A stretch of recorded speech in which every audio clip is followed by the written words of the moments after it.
Hi, I want to give you a warm welcome to the Green Lake Conference Center staff team.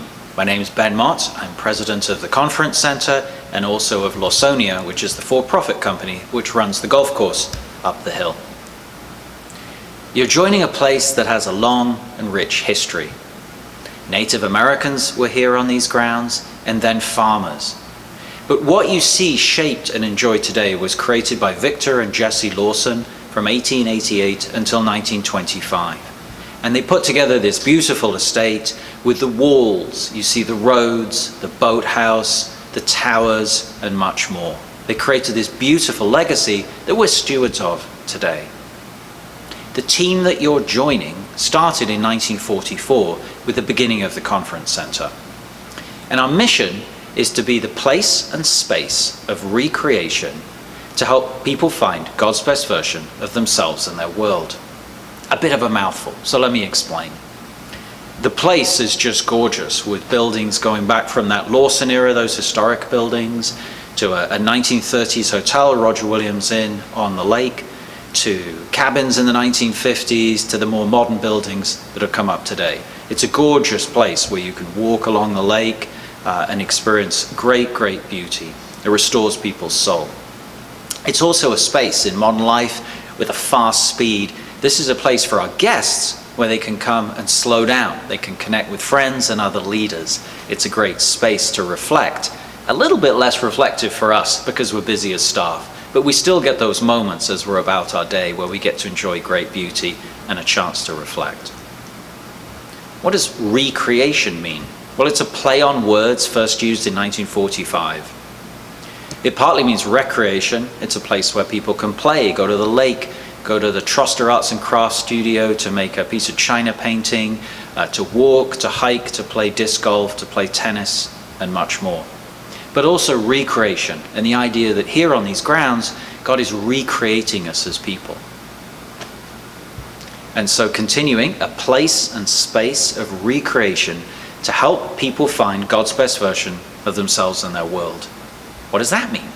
Well, simply that God has us all in a certain place where we are, and He wants us to move forward closer to Him so that we experience greater joy, so that we experience salvation, so that we can serve Him and make other people's lives better, and along that journey find great joy and peace and meaning in our own lives.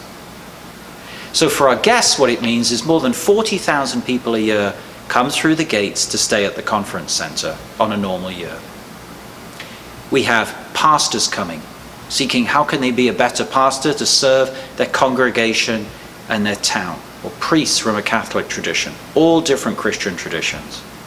We have missionaries coming with their families, seeking some rest after hard missionary service all around the world, where they're shining light into dark spaces and bringing Christian hope and peace and joy. We have things like, there's an Alcoholics Anonymous group that was here recently, where, as the leader said, this is literally a life-saving place where people can find hope and a possibility where otherwise, literally, he's saying for some, it may end in death if there isn't a change in lifestyle.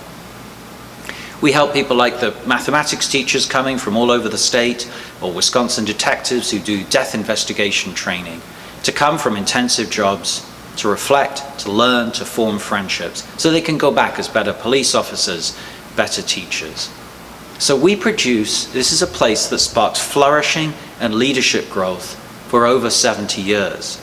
And you get to be a part of changing the world and making families and towns and churches and communities and countries better because of what you do here. But the mission also applies to us. So along the journey, it's our hope that you can grow as a leader, that you can find out just exactly how God made you. God knew exactly what He was doing and He made you with unique gifts, talents, and experiences. Nobody else has exactly that same combination. And there's a unique way in which you can contribute to the world that if you don't do it, nobody else will be able to do it in just the same way you do. And that's vital to our team. So this is not a factory where we just plug you in and we don't care what you think and we don't care if you're happy. You're just a cog in a machine. That's not this place. This is a team where we have three core values. One is to work together to exceed expectations. Sounds a little generic, but what does that mean? It means we collaborate. It means that me, from president all the way through the organization, it's kind of a flat hierarchy. It's not that I don't care what anybody else thinks and any other idea. It's a place where we regularly try to listen to everybody on teams and find the best idea or the best combination of ideas to grow the mission, grow the place, make it a more joyful place to work, and make it a better place for conference guests. So few of the ideas that move this place forward are mine. It's all about hearing each other. So share your ideas and share your dreams and be creative. We want to hear those ideas.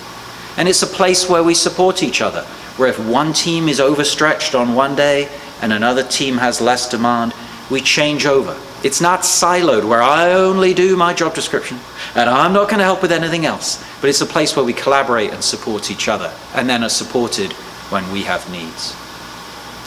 The second value is always be humble and kind. Ephesians 4:32 is a really simple scripture. It says, "Be ye kind one to another." This is not a great place for egomaniacs who are mean and angry and vicious and want to mistreat people to work. That is the opposite of our value. Be kind and gracious and humble. Not passive. If there's a problem, raise it with your boss. If there's something that could get better, raise it. But do it in a graceful way that seeks a way in which everybody can flourish. And lastly, it's a place where we honor God with our selfless service. So Jesus himself said, "I came here not to be served, but to serve." And we try to do the same thing. So this isn't a place that just talks about doing things and doesn't do them. It's a very practical place. If the toilet isn't clean and the food isn't cooked and don't have a reservation, nothing else really matters. So what I love about serving here with our team and with you is that we all get to do very practical things where no one's too proud to pick up trash or clean a toilet or help make a bed or help clean in the dining room. We all collaborate into this huge mission that for over 70 years has literally changed the world in many, many different areas in profound ways. So we all get to live in this small town part of Wisconsin and have a beautiful commute, the last 5 minutes of everybody's commute, coming down the hill into this beautiful, peaceful place, and get to serve and meet people from all over the world, from different backgrounds, and have a remarkable impact. So we're excited to have you on the team. Welcome, and I can't wait to meet you.